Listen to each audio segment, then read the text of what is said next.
Buonasera e grazie di essere intervenuti così numerosi a Good evening, and thank you for being so many at this final session of the International Festival of Economics. Before we start discussing, as we read from the title of Youth, Europe and Wars, I would like to remember here with you a great economist who unfortunately passed yesterday, Stanley Fischer.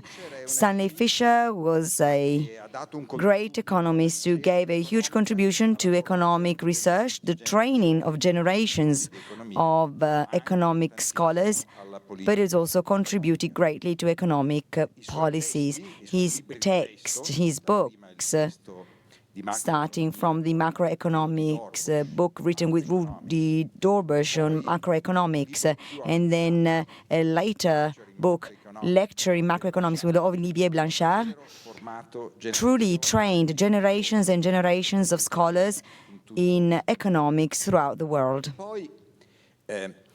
Stanley Fischer specifically trained some great names of economics. Ben Bernanke, who was a student of his, Olivier Blanchard, Mario Draghi, and many, many others.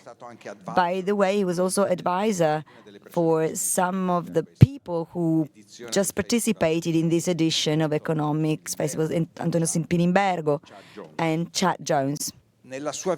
In his life as a professional economist, he covered extremely important roles. He was vice director of the International Monetary Fund. He had managing positions at the World Bank.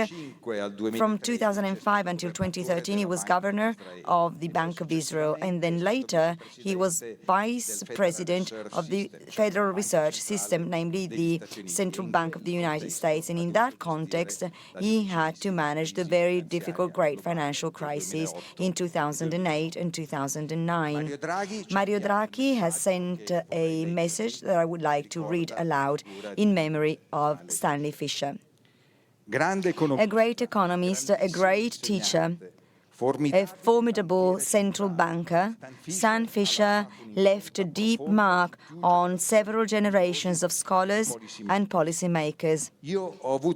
I was privileged enough to have been his student, his friend, his colleague, along a path that marked my professional and personal life. Stanley was a central part of the dream team that taught economics at MIT in those years.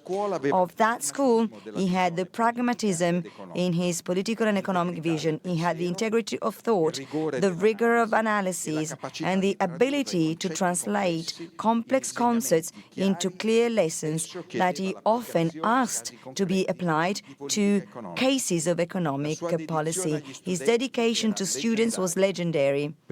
For many of my generation, Stanley was not only a teacher, but a reference in which knowledge and moral straightforwardness were combined in a humanity that was often tinged with a touch of humor. His intelligence was accompanied by balance, a strong sense of institutions, and a deep understanding of real problems. This made him an outstanding policymaker for the World Bank, the Central Bank of Israel, the International Monetary Fund, and the Federal Reserve, to which he brought expertise, vision, and experience. What he leaves behind is an immense legacy, which he passed on not only to all of us who had the good fortune to know him, but to all those who have been inspired by his work over more than 60 years. Mario Draghi.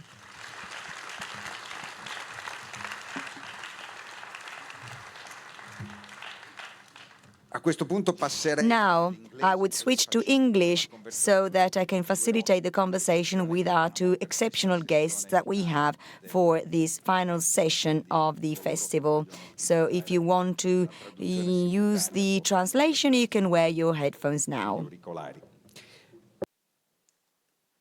In these 4 days, we have been talking about young generations, and we will have time later on to try and summarize some of the key findings of this discussion.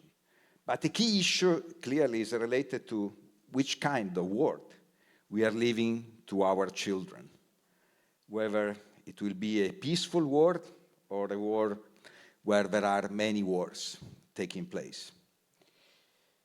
So today we have the opportunity to have the opinion of two great scholars who have been working and addressing the issue of the current conflict in Ukraine. YURIY Gorodnichenko, who is currently professor of economics at Berkeley University, and he's at the National Bureau of Economic Research. He's editor of the American Economic Review and director of the program of the CEPR, which is the network of economists in Europe, on Ukraine.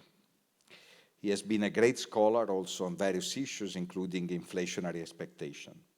And we have online connection with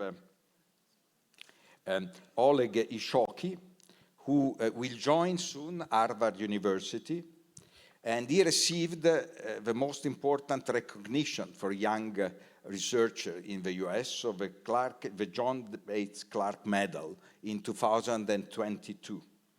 And he is a scholar in international economics. So I think we will start by asking YURIY to give us a view, his view, about the current state of the conflict and the situation in the Ukraine. Clearly, when we decided to have this final session on this issue, we were very much hoping that the situation would have been closer to, the war would have been closer to an end. But unfortunately, it doesn't seem to be so. And we are particularly interested in his view about the current state of the conflict and the economic situation in the Ukraine. YURIY, the floor is yours. Thank you very much. What a pleasure to be here. Beautiful Torino, wonderful festival. Thank you very much for inviting me. I'll try to give you a summary of what is happening in Ukraine, and towards the end also give you an outlook, my views about how this war is going to evolve and what we should generally expect to happen. The first fact I want to give you is this map, which shows how much land Russia now controls in Ukraine. As of a few days ago, Russia controlled 19.5% of the Ukrainian territory. It doesn't seem like a big chunk of the country, but Ukraine is a very big country. And if you take this red area and superimpose it on Italy, on the Italian map, you would see that the whole of north of Italy would be under Russian occupation. So Turin, Milano, all of that would be under Russian occupation. It's a massive area. The second fact I want you to keep in mind is that no place in Ukraine is really safe. Each dot in this map is a documented Russian strike. Since the beginning of the war, we had more than 500,000 strikes. So you're talking about, 500 strikes every day. And obviously, a lot of concentration of the strikes is happening at the front lines. This is where you see lots and lots and lots of these circles. But then you look at the center of the country, that Kyiv, it's attacked every day, Odessa, Lviv, all sorts of cities deep behind the front lines. They are still very much unsafe. This conference is about youth and future and human capital, new generations. One of the most, I think, tragic facts about this war is that, Russia really doesn't discriminate between military and civilian locations. And as a result, many schools, many universities, childcare centers are destroyed or severely damaged. And that's going to be obviously a huge scar on Ukraine. It will take many years to repair. You often hear that Russia is advancing in Ukraine, making territorial gains, and at some level it is true, Russia is moving forward, but the pace of this movement is very slow. If you look at the position of the front lines in the end of 2022 and compare it to the position of front lines now, you will see very little change. We're in a war of attrition where Russia is making very small territorial gains at an enormous cost. How big is this cost? Let me show you this figure. What it basically does, it takes the ratio of number of Russian soldiers killed or severely wounded and divide this by the territorial gains that they have. And basically what you see in Ukraine now is the worst sacrifice ratio in modern history. Basically, since World War I, Russia is losing many more people per square kilometer than we have ever seen in any big major war. Now, this is not just Russian soldiers being killed. You also see that Russia is losing a lot of military equipment. They're running out of tanks, armored vehicles, and the like. We also know that the character of the war is changing very rapidly. Before the war, nobody thought drones can be a serious force.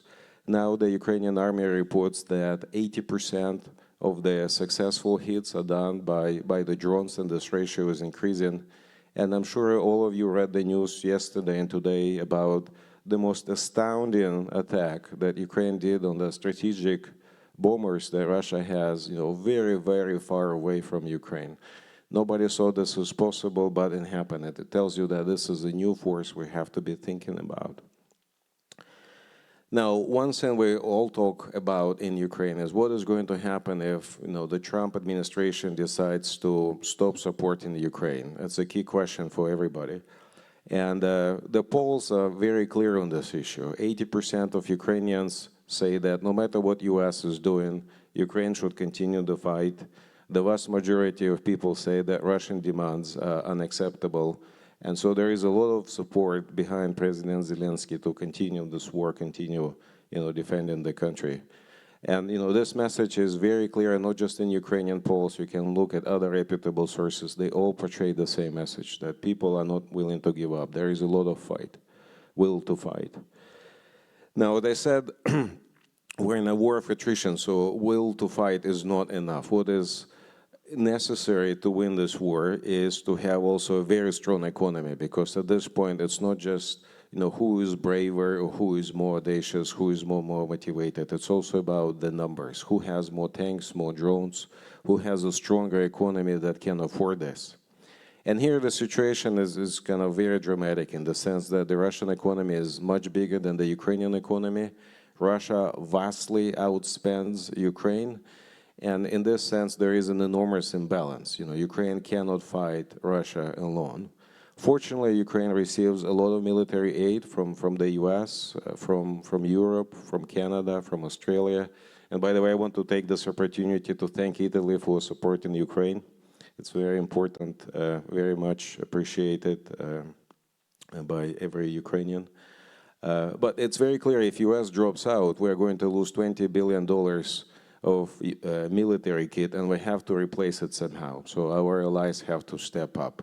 It's not a lot of money in the big scheme of things, but it has to happen. Also, it's not just military aid that is needed in Ukraine. The government has to do lots and lots of social functions, pay for education, for health care, for pensions, for many other things we take for granted normally. But in a wartime economy, this is very, very challenging because all your resources are spent on defense. The good news here is that Ukraine is all set financially for this year, 2025. It's basically Trump-proof. No matter what happens in the White House, Ukraine has economic resources to continue. But if you extend the horizon and look at 2026, 2027, this is where things get more complicated. It's not clear Ukraine will have enough economic resources to support the population. A lot of talk about, ceasefire, some type of peace agreement. Just today, there was another round of negotiations between the Russian and Ukrainian delegations in Istanbul. We know it was not going anywhere. Nothing has happened really from this. But I'm very skeptical, and I guess I reflect the views more generally of the Ukrainian population, that nobody believes that these ceasefires are going to be working. And just to give you a sense why we have this sentiment, I'll give you a list of ceasefires we had since 2014. Right, so the first ceasefire was in the summer of 2014.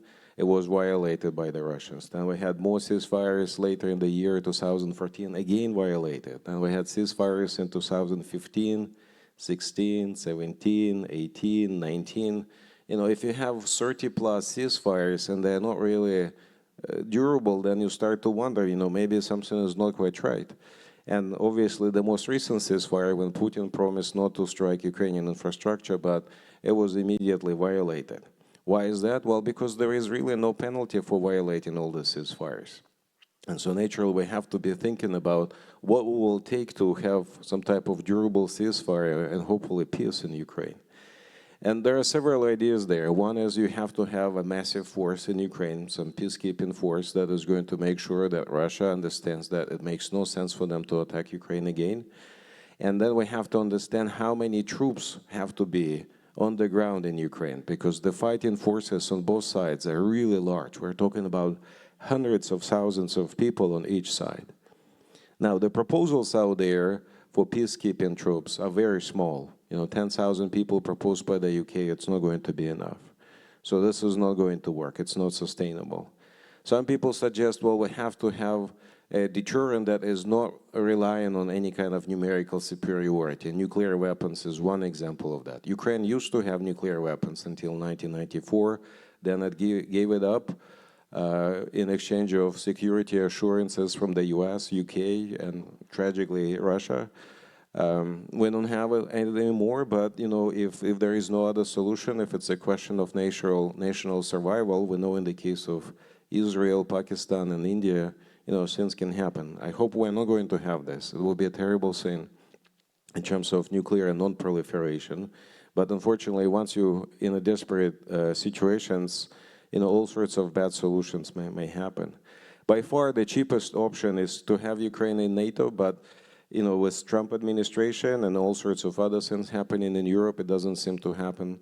At least now, it's not very likely. But maybe in the future, that's going to be a solution, permanent solution to security in Ukraine.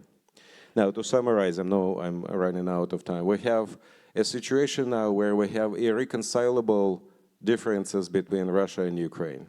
The Russian demands are basically the same. They have not changed since the first day of the war. Ukraine must capitulate, denazify, whatever this means, demilitarize, become a neutral country. Ukraine was a neutral country before the beginning of the war.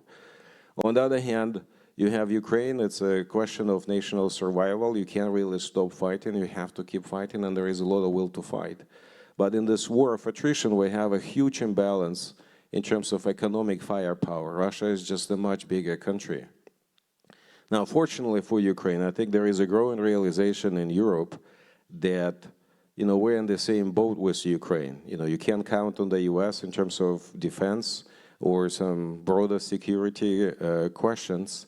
And, nobody wants to be on the Russian tanks. So it means Europe, with a much bigger economic firepower, can balance out what is happening between Russia and Ukraine. And so we have two blocks here. I apologize. No problem. And so we have two blocks here. On the one hand, we have Russia. On the other hand, we have Ukraine plus Europe. And at this point, it's not clear that Russia has an upper hand. In fact, when you look at the distribution of economic resources, Europe is much stronger. Since these two blocs fundamentally disagree on how this war should end, Putin, for example, thinks he is winning, he is going to win in this war of attrition. He has no incentives to stop at this point. Europe cannot accept the defeat of Ukraine, and Ukraine obviously doesn't want to accept the defeat either. It means the only way forward here is to have a continuation of the war. That's a very unfortunate conclusion. I'm hoping that I'm wrong. I will be very pleasantly surprised if the war is going to stop anytime soon. But I want to instill a dose of realism in Italy and everywhere that we should not be looking for a quick solution. It's going to continue for quite some time. Thank you. Thank you, Yuri. This is a very clear picture. Clearly, our hopes for Putin to come to terms and try to agree on really going towards an end of the war was also relying on the type of economic pressure that Western countries can have on Russia. So the question that I have for Oleg is, who has been very thoroughly investigating the effect of economic sanctions to Russia, is to which extent the sanction applied so far have been effective. What happened to the Russian economy under this sanction? Thanks so much for having me. I wish I were there in Torino, but given the short notice, I have to do it from my office. So we wrote a few papers on the effects of sanctions, and this is the one with Elena Rybakova, which is more of a summary of what we have learned over the last 3.5 years since the war has started, and longer since actually the war started in 2014, right? And the first waves of sanctions were actually implemented starting in 2014. So we accumulated quite a little bit of knowledge. I'm going to show you a few highlights to summarize where the state of the Russian economy is, in also continuation of what Yuri was describing. But there is a paper which has a lot more details and some podcasts that we recorded about the paper. I must say this is an incredibly sad topic. And, you know, even though we have like a long-term view that things improve, and that, you know, if you take views that span decades, the world tends to be better. But the last 10 years was a big regression, right? And so hopefully we're not in a epoch of regressions. And, you know, this is a crisis that will end, and the world will figure out how to avoid crises like this. But it's hard to be optimistic given where we are. I will skip directly to some figures, and this relates to what Yuri was describing. So essentially, if you think about the size of Russia, it's actually a fairly small country. So it's significantly smaller than Italy alone, but it's also smaller than the state of New York, for example, right? And it's about an order of magnitude smaller than either United States or China or European Union as a whole, right? And so given this, it was sort of surprising that, like, if there is no military solution to the conflict, well, there kind of is. And the operation of yesterday shows that with the sufficient amount of weapons, there is a fairly simple resolution using military. But Russia is a nuclear power. And so if you assume that there is no military resolution, then you would be wondering why there is no economic resolution, given the size differences, right? How come the United States and Europe, each of them on their own, are 10 times bigger than Russia, but there is no economic solution to this problem? The other thing to emphasize, and it wasn't Yuri's slides, but I think it's important to state it again, that Ukraine, in turn, is about 10 times smaller than Russia economically, right? So Russia is 10 times smaller than Europe, and Ukraine is 10 times smaller than Russia. And Russia is spending about 10% of its GDP on this war. So effectively, Russia is spending each year about a full Ukrainian GDP just to, you know, fight the war. And it's kind of sort of remarkable, given this economic differences, right, that there is effectively a parity on the battlefield, right? But these are the numbers that are important to keep in mind. I was going to talk a little bit about, you know, the growth situation in Russia. So there was massive collapse in the 90s. In fact, it was both in Ukraine and in Russia. There was this massive collapse that you can see. And after that, Russia was growing quite fast during the first 2 terms of Putin. But as you can see, the 3rd term, the 4th term, and the 5th term of Putin are actually complete lack of growth, right? And one view is that the war is sort of a response to the lack of economic ideas, right? And so once a dictator stays in power beyond his 2 terms allotted by constitution, typically economic growth ends. And once economic growth ends, then you know, the war is one of the scenarios that can happen. And this is not, this is sort of not an accident, right? You can think of this as some regularity when the constitutions are violated, when the sort of the power becomes authoritarian, and many countries are shifting in that direction. This is what's scary in the current world. After a period of democratization, a lot of countries in the world are actually shifting towards more autocratic ways of ruling the countries. And this actually one of the consequences of this is a great incidence of wars, right? And so you can see in the comparison here that, rich countries are growing slower, but Russia during the third, fourth, and fifth terms of Putin was growing quite a bit slower, not just than, the world as a whole, but even as the rich countries, right? And so this war, in a way, might be a response to that.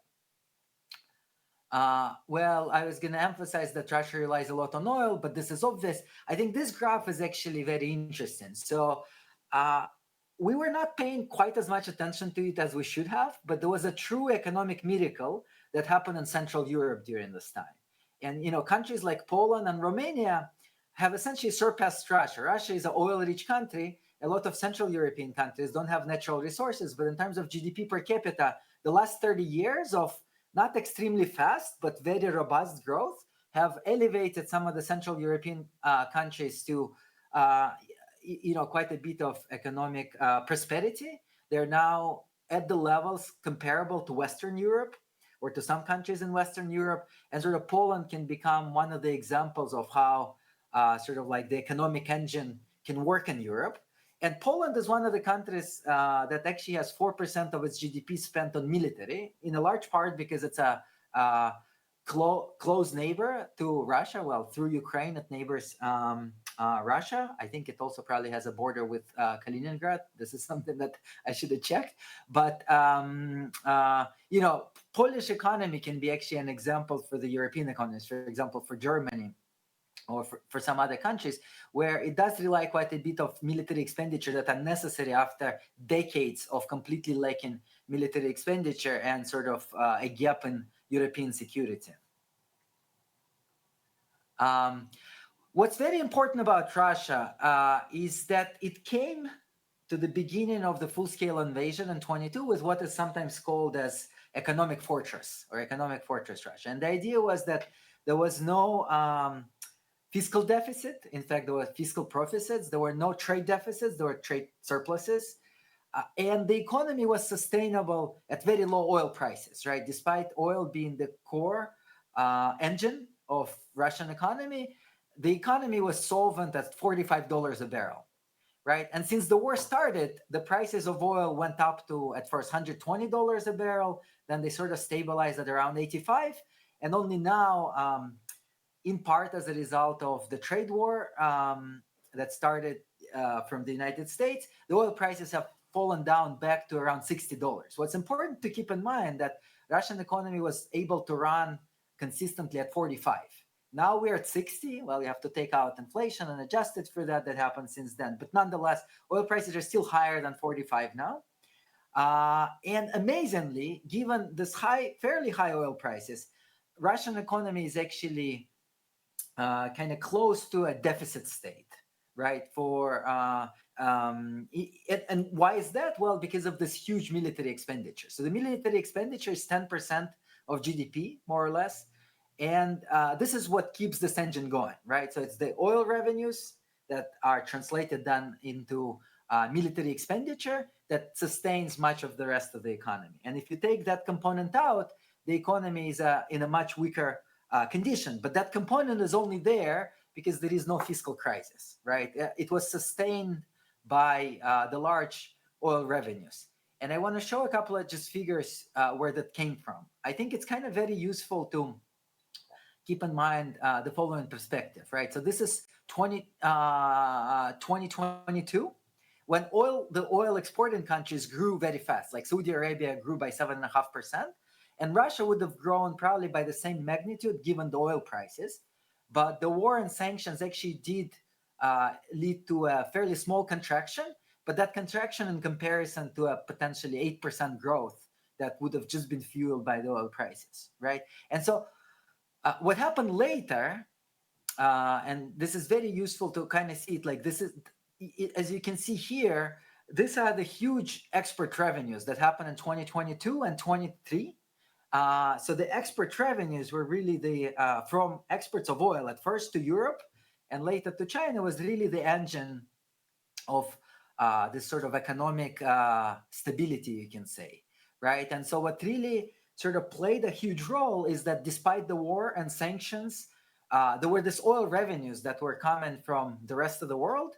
that allowed this massive military economic stimulus to the economy, right? And so the big missed opportunity was really that Europe was very slow to act, in part because there was not enough pressure internally without the realization that that this war can last for many, many years and would be not just an economic damage and cost to Europe, but also would be a constant security risk to Europe.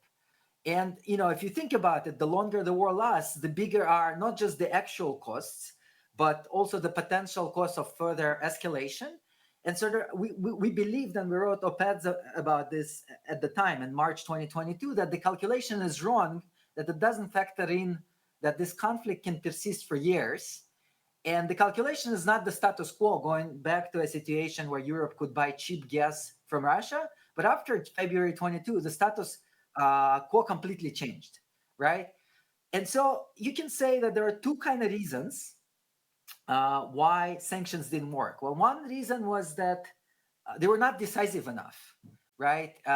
Despite this complete break of all international laws and security arrangements that worked since the Second World War, the Western world was kind of bold in doing financial sanctions, which are cheap to implement because you just freeze the assets, but was not nearly bold enough in acting on the purchase of Russian oil. And that sort of gave the lifeline for this war to continue, right? And so now we can assess the kind of cost and benefits more realistically. The second reason why the sanctions were not as effective as one would have hoped is we're just not living in the world like we used to 20, 30 years ago, when the West, the free countries sort of, or democratic countries, accounted for over 3/4 of the world economy, right? Now it's much closer to parity. The countries that are democratic and the countries that are not democratic account for roughly half and half of the world economy. And given that, it's very difficult to build sanctioning coalitions. But it does require building coalitions and not destroying the coalitions. And so now in 2025, it looks like the Western coalition is weaker than it has ever been. And so counting on sort of sanctions being effective going forward is much harder. And in fact, now it seems like we switched from an equilibrium where the threat of sanctions could have prevented bad actors to an equilibrium where the bad actors know that the reach of sanctions is just not that far. And so a lot of bad episodes are potentially going to happen in equilibrium because of that, right? And so one can only sort of imagine what are the scenarios in different parts of the world. But clearly, we are in a different regime that one might have thought 10 years ago, for example. So let me stop here, and I had a few more slides for the continuation of this discussion. Thank you, Oleg, for this view about the ineffectiveness of a sanction. So they were too slow to be done, and they also did not take into account of a new international arena.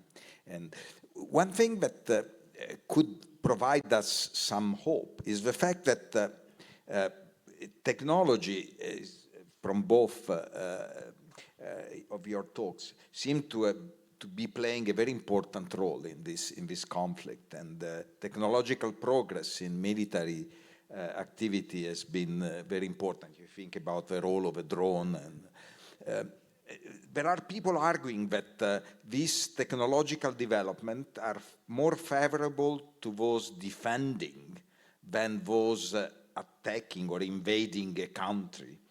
And in a context where there is such a strong disparity in terms of economic and military power, as what's this current situation between Russia and the Ukraine, that may be a factor that prolong wars.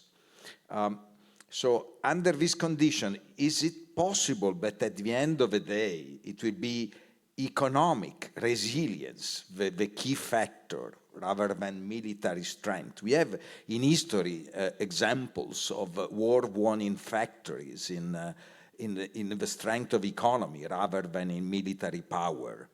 Do you think that that could be something that could happen also in the case of Russia, and the current fall of oil prices could be a factor in putting under strain the Russian economy?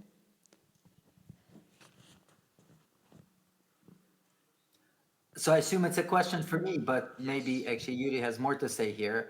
No, absolutely. There are three factors that have to be, I think, kept in mind. One is manpower, and just literally how many people are there on the field. And without that, I guess, even with all the drone technology, without then, it's impossible to win the war or to finish the war. There is the technology and the weapons, and both are equally important. And then there are the financial resources. And these are really the three keys to ending the war, right? The war will end if financial resources run out, and this is why economic sanctions matter. This is why, replacing Russian oil with some alternatives, and, Russian gas has been largely replaced, but it's coming back, but making sure that there is no way to finance the war indefinitely. This is very important. But also having at least the parity on the battlefield in terms of both men and weapons is equally important. And building weapons is largely about the economy. And Western economies do have, I mean, this is what we both discussed, is Western economies have a huge edge. And if they were putting as much priority on this as they were putting, for example, on producing vaccines during COVID, it would be very easy to overwhelm the military might of Russia with Western weapons, right? But this is clearly has not been a priority over the previous 3 years. Only in some countries like Poland, which has high military expenditure, but in other countries, it was very slow to open military production, right? And this is another big blunder from the point of the Western countries.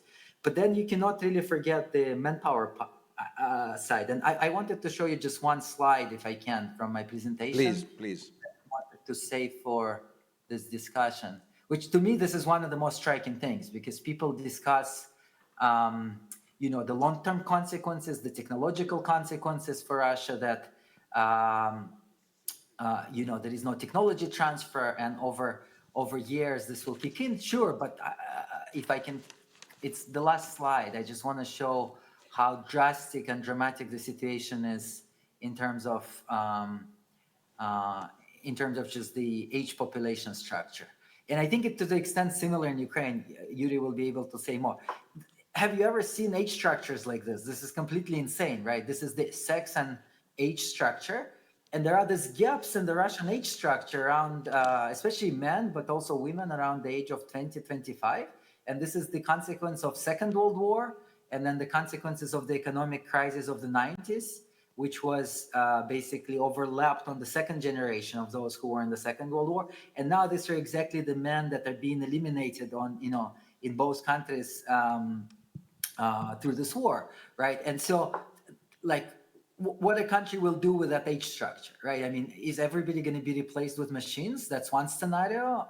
And maybe we're going to the world where people can be replaced. But on top of aging of the population, you have this insane war that just eliminating the very scarce young populations in both places. And to me, this is like actually the craziest part of the story of this war. So let me stop here. Thank you, Oleg. Thank you. So, very, very, very interesting. So, Yuri, back to you. This issue about the delayed response of Europe to the war, and the fact that also military capability of Europe is rather weak. And if you rank European countries in terms of their spending over GDP, and you compare this to their proximity to Russia, you indeed see that the closer you get to the Russian borders, the more countries are spending on military. He was just recalling the example of Poland. Now, Europe is planning to increase the level of spending on this. Do you think that Ukraine has been investing a lot on military recently, and producing drones, and perhaps it has reached also a level of effectiveness in producing these weapons that is particularly remarkable? So do you think that in this rearm that Europe is undertaking, and that is facing very strict budget constraints, tight budget constraints, because clearly Europe was used to spend more on welfare, on health, and aging population calls for that. But finding resources for rearming Europe is going to be difficult. So do you think that Ukraine can be in the future, thinking also about the reconstruction of the Ukraine, the country in Europe that can produce, can be particularly active in production of military weapons? And more broadly, what are your views for we have to think about the reconstruction of the Ukraine, although the situation, as we have seen, is very difficult. So what are the prospects for the reconstruction of Ukraine? Yeah, Tito, thanks for this very important questions. The joke in Ukraine is that at some point NATO will decide to join Ukraine, because Ukraine is so much bigger in terms of military power and production. It's not a joke that Ukraine produces more howitzers than the whole of Europe combined, right? So this is just telling you, where the production is. But more generally, I think one lesson we see today in Ukraine, and also more importantly in Europe, is that the cost of inaction is really, really, really high. Italy is not spending a lot on defense, less than 2% of GDP. Given the new geopolitical environment, you will probably have to double spending. It's 30 billion extra euros spent on defense. If you take a typical policy horizon of 10 years, it means extra 250 billion euros over the next 10 years in present value. It's a lot of money. If there is any risk of a future conflict, the cost of capital can increase significantly in Europe.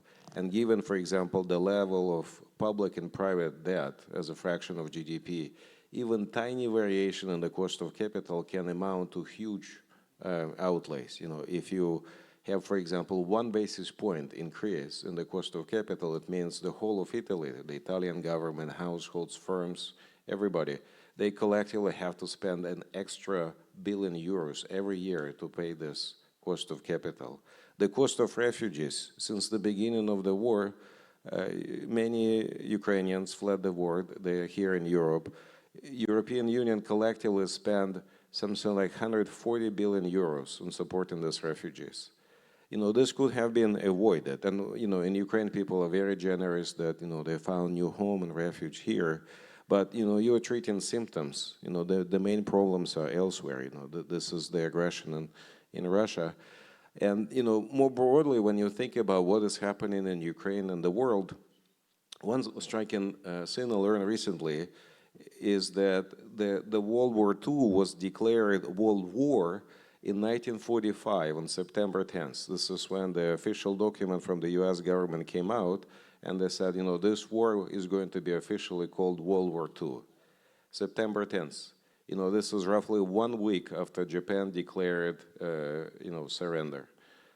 Imagine, in retrospect, we know it was World War, but in real time, when Anschluss happened, when Munich happened, when Poland was attacked, when France was attacked, Denmark, and so on, nobody called it World War II.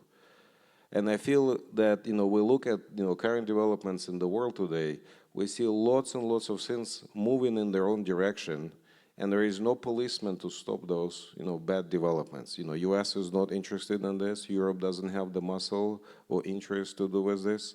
I know budgets are very tight, and it's hard to find extra defense spending. But again, if I go back to Ukraine, the joke in Ukraine that if you don't want to feed your army, then you will feed somebody else's army. You're going to, support the Russian army. You will pay for that. And so when I look at all of this, I understand it's costly to do, defense spending, addressing these issues, but the cost of inaction is really, really high. In terms of Ukraine, Ukraine is looking for its own comparative advantage. The situation is very fluid. So many people left the country. We don't know how much, manpower we're going to have in the end of the war. We know the young generation suffered enormous losses in terms of human capital. It's kind of very tragic that people miss not only their classes, but also basic social interactions. And they're not going to be, in some sense, normal people, because you don't see your peers. It's very heartbreaking. But, I remain an optimist. I think, all these dark scenarios I portray here, I don't want to scare anybody. In real life, I'm actually an optimist. But, one thing I want to convey here is that it's not a destiny of what we see in Ukraine and other places in the world. We make choices, and I hope we're going to make the right choice in the sense that we want to have peace everywhere. We want to have, security. We want to have success for everybody. We want to have a better world for our future generations. And, there is a price to pay for that. And, when you look at the big scheme of things, it's not a huge price. We should be willing to do it. Thank you. Thank you so much, Yuri, and thank you, Oleg, for these words of realism. Going back to the question I asked at the beginning, which war are we going to leave to our children? Unfortunately, it doesn't seem so that this war will end anytime soon. But sometimes being realistic is a way to make sure that the right action are being taken. And from what Oleg was telling us before, the decision about sanctions in Europe was made thinking that there should have been a relatively short-lived war, perhaps. And also there was not a full understanding of the new equilibria on the global scale. The fact that now we have autocracies counting for such a large fraction of world GDP, and therefore the weapon of economic sanction is way less powerful than it was in the past. So thank you so much for your testimonials, and also for your very interesting and very well documented facts about the current war in the Ukraine.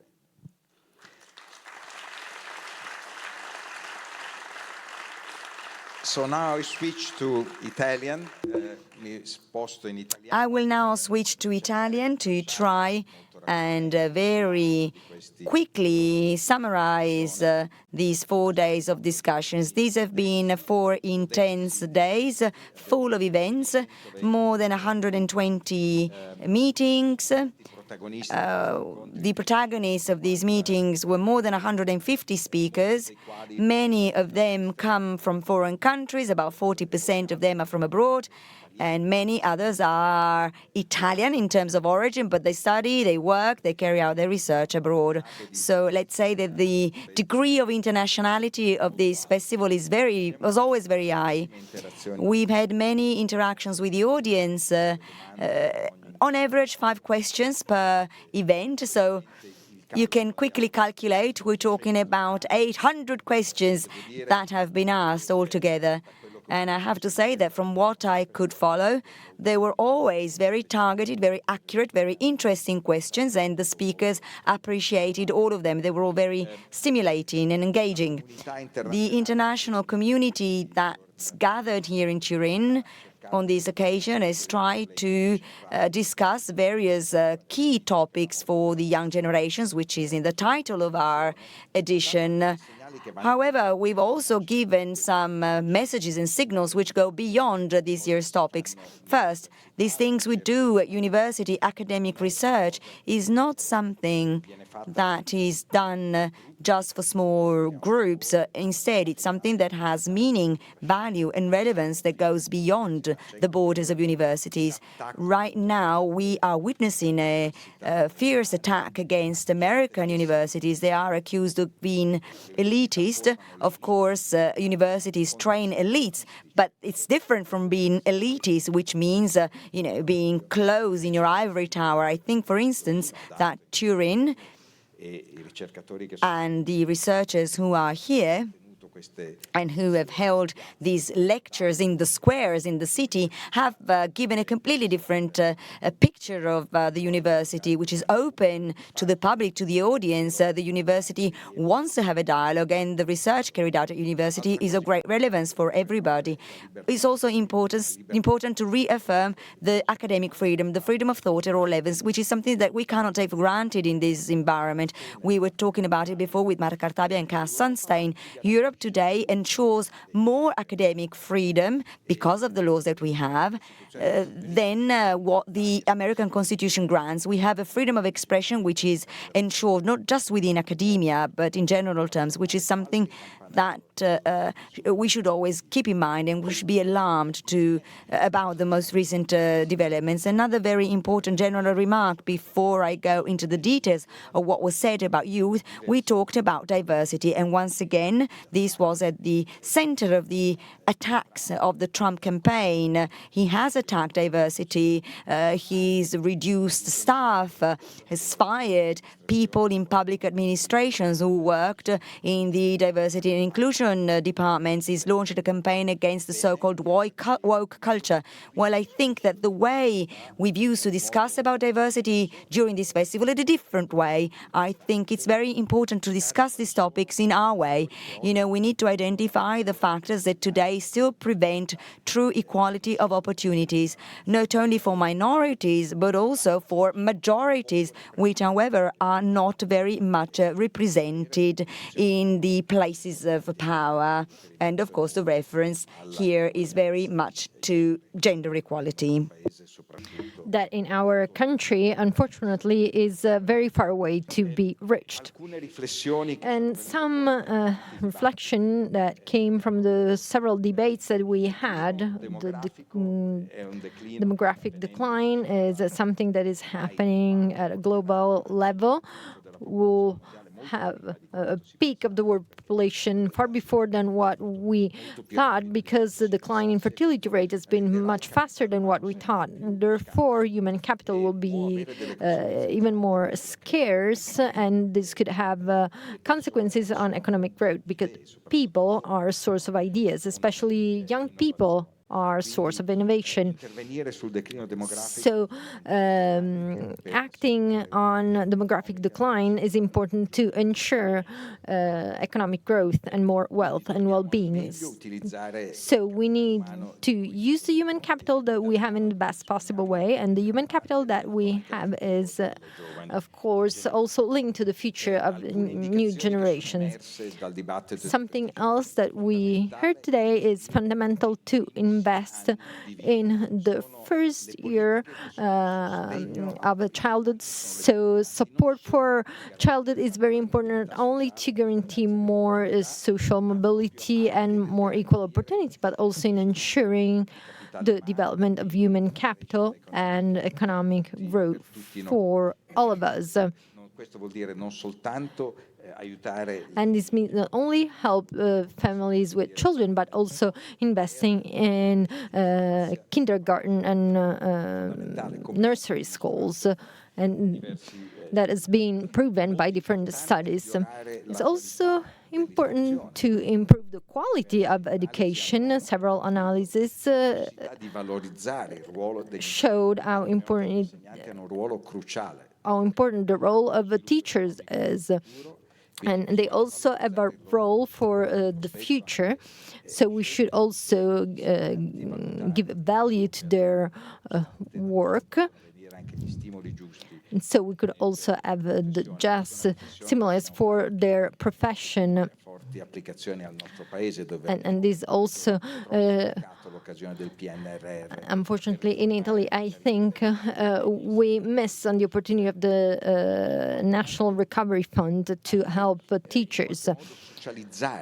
Also, we should also socialize the costs for childcare, because the childcare costs are have too much weight on women in Italy in particular, but also in other countries. And this slowdown is actually the first reason why we don't reach equality between men and women. Women accumulate delay in their professional career, in their weight growth compared to men, since for us human capital is so important and is getting more and more scarce. These costs should be better shared within families, and therefore between men and women. But these costs should also be more socialized, meaning everyone should have more responsibility, even those who are not directly involved in these choices. So we should support childcare. Another aspect that emerged is the importance of territorial mobility of people in trying to get equal opportunity. Those who had the chance to move in their life, they were very often able to close some of the gaps and achieve a wealthier situation. We can predict the future situation of someone if we look at where they were born. So we should also try to favor this mobility. I think we will go back to these on the next edition of this festival. In these days, we're celebrating 40 years from the Schengen Agreement, so we were able to remove inner borders of the EU, and that allowed many young people to travel and work abroad. I think this is a good legacy that we can leave to the next generation, so we shouldn't waste it. There are some signs that people would like to go back as far as these agreements go. I think there are several derogations that have been used in very particular cases. I hope these derogations don't become business as usual and that we extend these, because territorial mobility and freedom of movement within the Union is absolutely critical, and it's what that can make us hope for a better use of the human capital that we have in our countries, and it can contribute to reduce that mismatch between the skills of people that we train and the demand from businesses. That is something that slows down growth. These are just a few of the many topics and that we have heard in these 4 days. Everything has been collected, recorded, and you can find them on our website. It is something that will remain there. The festival is not just a message that lasts for a morning and tomorrow you have already forgotten about it. No, our messages and studies are very relevant and will remain over time, and we can use them to have further reflection and invite more people at the next editions. I would like to ask here on the stage those who most contributed to this edition, starting from Giorgio Barbanavaretti and Pietro Garibaldi.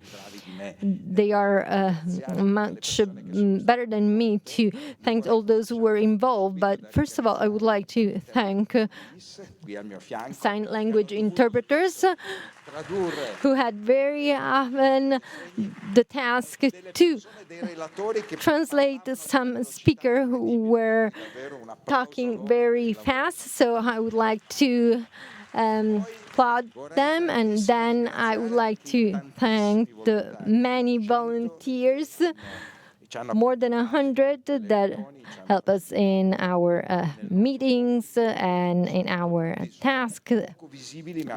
Maybe you haven't seen them everywhere, but they're very fundamental. They are part of 4 associations: Giovanni Pertonini, Signor Civico, Solidarietà Insieme, and Volo 2006.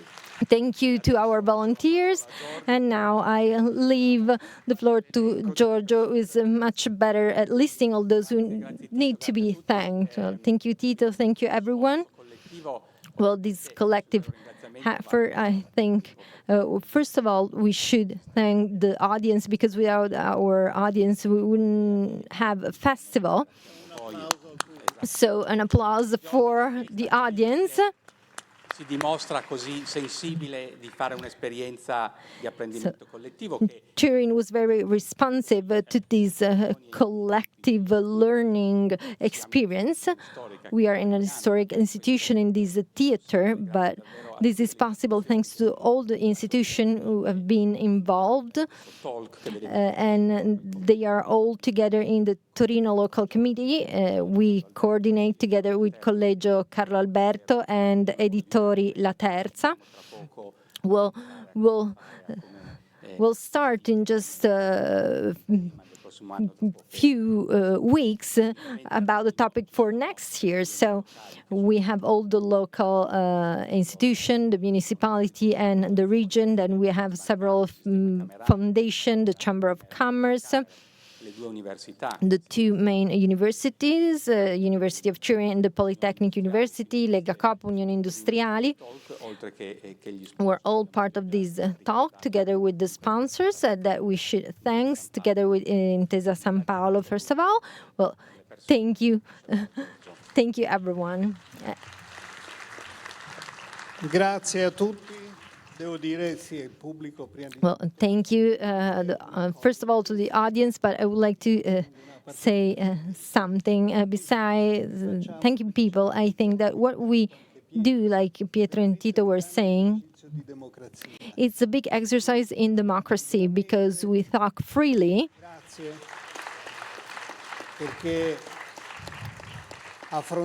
Because we deal with topics that are very difficult and complex from different point of views, we are not afraid of any kind of opinion, and so it's a real exercise in democracy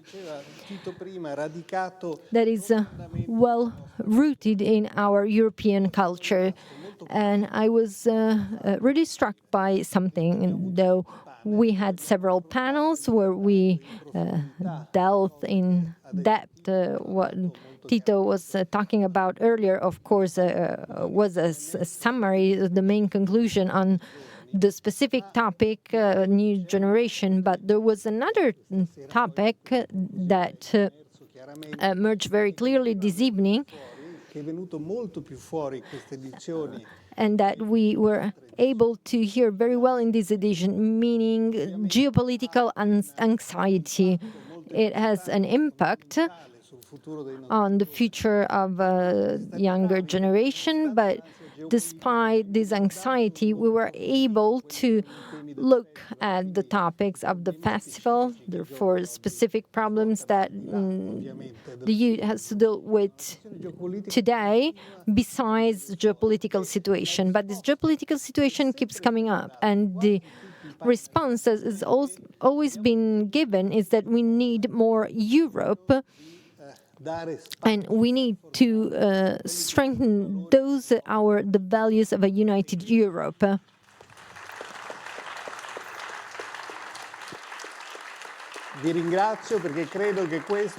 So I would like to thank you because I think this is a good outcome. It's also an appeal to more dialogue, less barriers, more economic strength. But unfortunately, people say if we don't do it now and quickly, things risk getting much worse. So it's not just a faraway thought, the fact that, well, we need Europe, but even without it, it's okay. No, actually, we need it now, and I would like to stress it.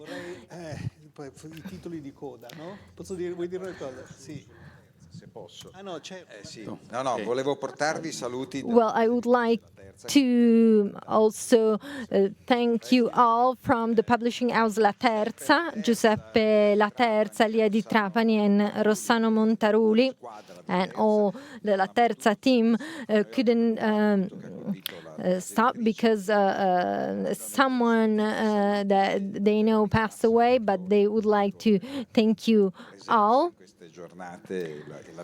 and the attention with which you follow the festival. Grazie Tito.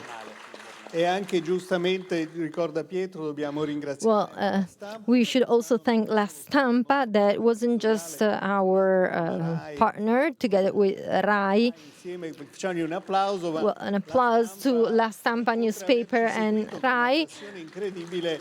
because La Stampa followed us, and they also organized a few events, like the one that we had just before this closing event. A tutto il team della Stampa. So thank you to the La Stampa team, the editor, and everyone. Ci sono delle persone, cioè fare un festival è una cosa bestiale. Well, creating a festival, organizing a festival is really a gigantic, ginormous task. There are so many people involved. I see Stefano Molina from the Unione Industriale, Ma è quello che ci ha but is the one who allows to work with more than 1,000 students from the different schools. So we should give an applause to Stefano as well. But there are so many, you weren't even signed on my list, but since I see you, well, thank you to you as well. persone che hanno veramente Then we have people who really had a lot of anxiety for a year because of their work, and I would like to ask them, palco, però a del dietro, well, if you can come up on the stage. Well, let's start from Paolo Campolonghi, supremo del Collegio Carlo Alberto, the head of the Collegio Carlo Alberto, Chiara Guido. and Chiara Guido, who coordinated. Dove sei? Non ci sei, è scappata? Chiara left, she ran away. Now here, Chiara coordinated all the pieces of the festival. And then Anzi, Chiara Elli, dove Chiara Elli, eccola lì, another Chiara. ha lavorato tantissimo a She Testa worked a lot. Festival, e poi Florence Plucharcon, And then Florence parlava meglio le sue ansie. Prucharcon, well, she wasn't that anxious, actually. E poi Antonella, C'è anche il voto, dai. no, il voto lo misuro in termini di ansia. Well, but the note I'm giving is measured depending on the level of anxiety. Then we have Antonella Massia, Sulla comunicazione interna e who anche helped us in communication, and also Alessandra Pereira, who is our official presenter moderator. You should come on stage as well. ringraziare E23, Then E23, sì, perché non ci stiamo tutti.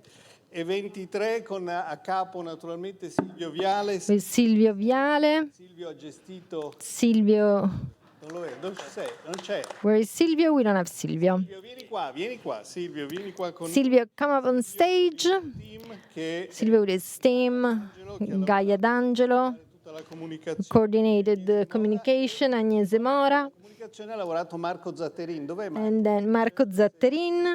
Non c'è. Marco Zatterin. Marco Zatterin, who's not here, also took care of reading the newspapers early in the morning. È chiaro, e poi abbiamo avuto quest'anno uno straordinario ufficio stampa. And then we had an incredible press office, Valeria Frasca and Isabella D'Amico. Siete qua, Are you still with us? state comunicando. They are communicating. Esatto, benissimo. Sì. E poi naturalmente questo era E23, l'ufficio stampa, poi abbiamo Ingentilmente, Then we have in Gentilmente Giuseppe Baldari is vedere. behind, Cecilia Monzolon, Titi Ferrero. Beh, qualcuno venite sul palco. Well, someone should come up on stage. E poi devo dire che il nostro rapporto con l'università sarebbe un po' Then our relationship with the cosa. university wouldn't be as good if we didn't have Maria Laura, who is part of our committee. Che tu sali, forza. E naturalmente il team di La Terza. Then the La Terza team, like Boeri remembered, and we would like to remember also Enzo Cipolletta, who really helped us. Questi erano i titoli di coda, quindi I'm sure I forgot someone. eccovi qua, tutti qua, quindi un grande applauso. Well, round of applause to all of you. Colossale. It was a huge work, and thank you for those who attending. Well, Potete stare certi. we'll see each other next year. You can be certain of that. Sì, no, perché Tito... And thank you to Tito as well. A big applause.